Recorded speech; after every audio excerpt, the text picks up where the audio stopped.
आज हम जिस विषय पर बात करेंगे वो है क्रोध। क्रोध वो भावना है जो हमारे सारे जीवन को घेर कर रहता है। क्रोध को ना उम्र की मर्यादा है, ना ही ज्ञान की। कब, कहां और किस कारण से क्रोध पैदा हो जाए वो कोई नहीं जानता। और जब क्रोध जन्म लेता है तो तुरंत ही विचार करने की शक्ति खो जाती है। बुद्धि पर अंधकार छा जाता है। वर्षों के संबंध पल भर में टूट जाते हैं। सारा जीवन बिखर जाता है। किसी भी कारागार में जाकर देखिए, अधिकतर अपराधी क्षण भर के क्रोध का दंड भोगते हुए दिखाई देंगे, पर फिर भी हम क्रोध पर अंकुश नहीं लगा पाते।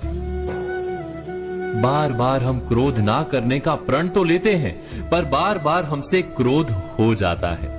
ये क्रोध वास्तव में क्या है, क्यों जन्मता है और क्यों अंकुश में नहीं रहता? उदाहरण के लिए आप एक बालक को देखिए। उसे किसी वस्तु की इच्छा होती है और उस समय अगर उसे वो नहीं मिलती या कोई उसे भयभीत करता है तो वो प्रतिक्रिया देता है। बालक की प्रतिक्रिया क्रोध है, क्योंकि बालक निर्बल है, निसहाय है। बालक अपनों से बड़ों को अपने वजूद का एहसास, अपने अस्तित्व की प्रतीति करवाने का प्रयास करता है क्रोध के माध्यम से। बड़े होने पर भी हम क्या ऐसा ही नहीं करते? क्या क्रोध हमारे भीतर बैठे बालक का प्रतिभाव नहीं? अर्थात क्या क्रोध वास्तव में केवल बालक जैसे व्यवहार का नाम नहीं? जब अहंकार को घाव होता है, जब भय लगता है, जब कोई वस्तु हमें प्राप्त नहीं होती, तब हमें क्रोध आता है, ठीक किसी बालक की भांति। हम जानते हैं कि आईने के सामने खड़े होकर मुंह बनाने का खेल बालकों को शोभा देता है, बड़ों को शोभा नहीं देता। फिर भी हम बालक की भांति क्रोध करना बंद नहीं करते।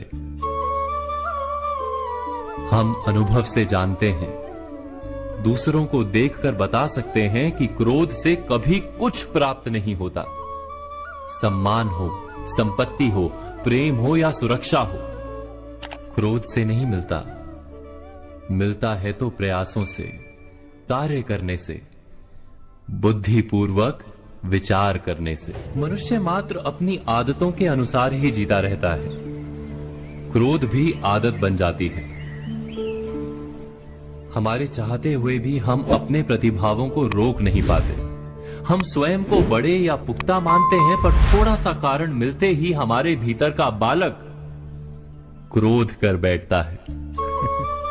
अर्थात क्रोध वास्तव में और कुछ भी नहीं, हमारी बालक बुद्धि का नाम है।